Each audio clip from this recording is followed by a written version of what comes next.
Hello students, welcome to vidanko.com। আমি তোমাদের গণিত শিক্ষক শুভময়। আজকে একটি নতুন প্রশ্নের সমাধান নিয়ে আলোচনা করব। চলো দেখে নেওয়া যাক প্রশ্নটি।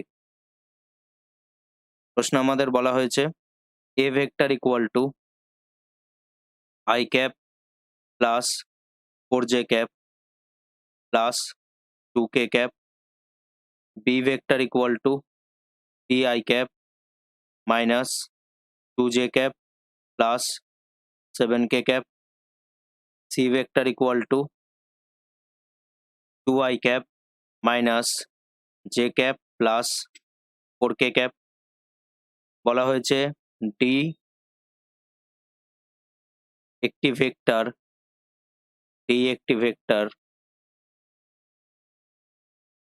যেখানে যেটি এ ভেক্টর ও বি ভেক্টর উভয় ভেক্টরের ওপর লম্ব এবং C vector dot D vector equal to 18। D vector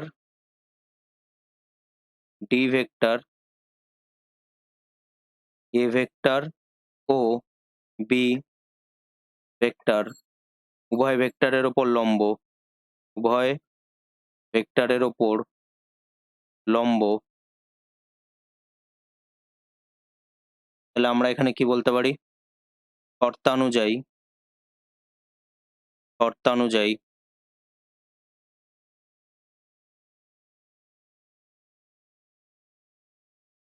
a vector dot d vector equal to 0, b vector dot d vector equal to 0। তাহলে এবার আমরা এখানে কি করতে পারি? ধরি d vector equal to xi cap plus yj cap plus zk cap। First আমরা কি দেখব? a vector dot d vector equal to 0। তাহলে এর জায়গায় আমাদের কি হবে? আমরা যদি এখানে দেখি এর জায়গায় আমাদের কি হবে? i cap plus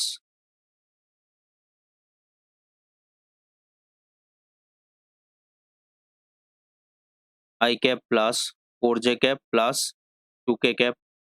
তাহলে আমরা এটি এখানে লিখে নেব i cap plus 4j cap plus 2k cap dot xi cap plus yj cap plus zk cap equal to 0। তাহলে এখান থেকে আমরা কি পাচ্ছি? x plus 4y plus 2z equal to 0, x equal to minus 4y minus 2z। থেকে আমরা কি লিখব? 1 নম্বর সমীকরণ। নেক্সট আমাদের কি আছে? b vector dot d vector equal two 0। b ভেক্টরের জায়গায় আমরা কি লিখব? ti cap minus 2j cap plus zk cap. আমরা যদি একবার দেখে নিই, ti cap minus 2j cap plus 7k cap plus এখানে কি হবে? 7k ক্যাপ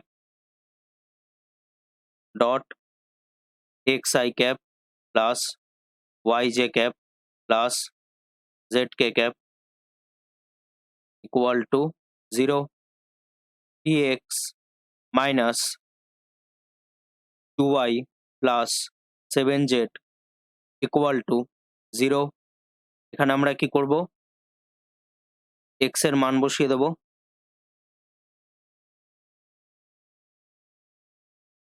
তাহলে আমরা এখানে কি লিখতে পারি?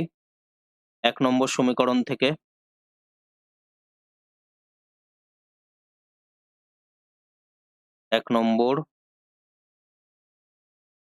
সমীকরণ থেকে x এর মান বসিয়ে পাই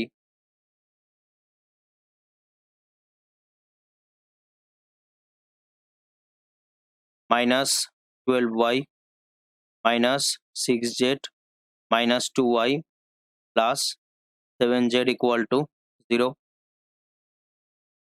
তাহলে এখান দিয়ে আমরা কি পাচ্ছি? এখান দিয়ে আমরা এখানে কি পাচ্ছি?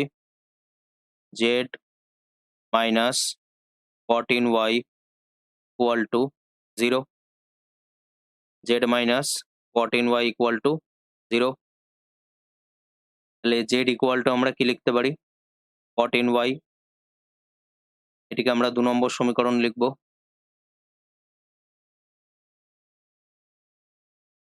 তাহলে 1 নম্বর সমীকরণে z এর মান বসিয়ে পাই 1 নম্বর সমীকরণে z এর মান বসিয়ে পাই। তাহলে আমরা এখানে কি লিখব? x equal to -4y -2। z এর জায়গায় আমরা কি লিখব? 2 × 14y। তাহলে এখানে আমাদের কি হবে?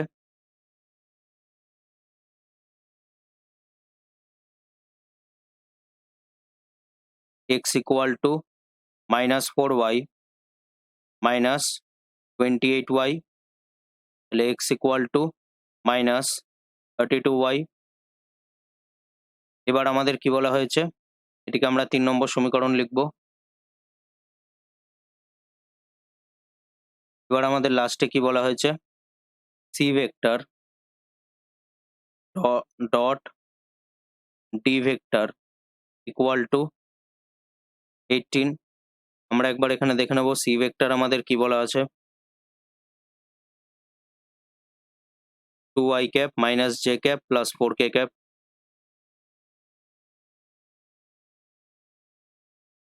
2y cap - j cap plus 4k cap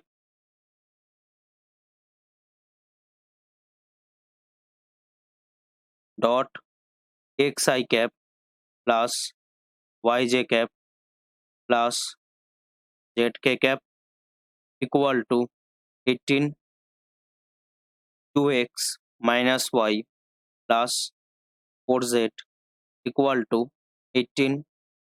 x এর জায়গায় আমরা কি করব? x এর ভ্যালু পুট করব। x এর জায়গায় আমরা সিম্পল x এর ভ্যালু পুট করব এখানে। আর z এর জায়গায় আমরা z এর ভ্যালু পুট করব। z আমাদের কত আছে? 14।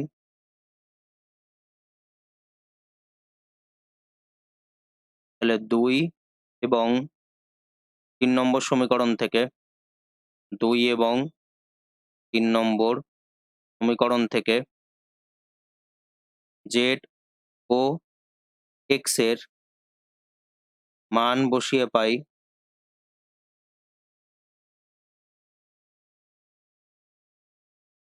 তাহলে আমরা এখানে কি পাচ্ছি? -64 -64y -y plus 56y equal to 18। তাহলে আমরা এখানে কি পাচ্ছি? -9y equal to 18।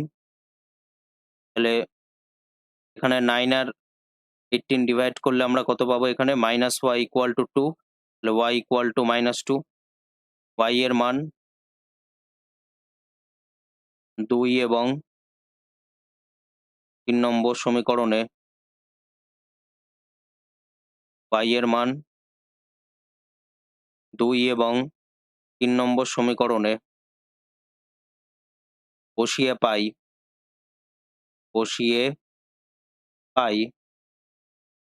তাহলে আমরা এখানে কি পাবো? x ইকুয়াল ফার্স্ট আমাদের কি আছে? 2 নম্বর সমীকরণে z এর জায়গায় আমরা কি বসাবো? z ইকুয়াল টু আমরা পেয়েছি 14y। তাহলে z equal to 14y equal to 14 × -2 equal to -28। x equal to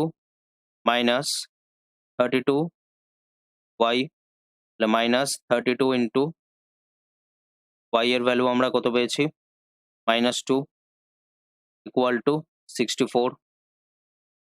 তাহলে আমরা এখান দিয়ে কি লিখতে পারি, D vector equal to X I cap plus Y J cap plus Z K cap 64 I cap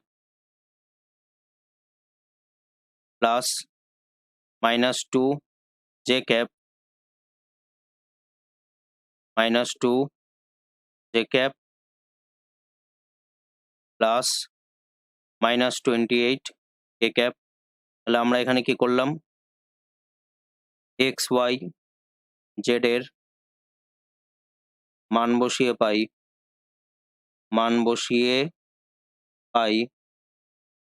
64 I cap minus 2 J cap minus 28 K cap. তাহলে আমাদের এখানে ডি ভেক্টর বার করতে বলা হয়েছিল, তাহলে আমরা এখান দিয়ে কি লিখতে পারি, D vector equal two 64 I cap minus 2 J cap minus 28 K cap. তাহলে আমরা যদি দেখি এটি আমাদের বার করতে বলা হয়েছিল, সো এটি হলো আমাদের অ্যান্সার। Thank you.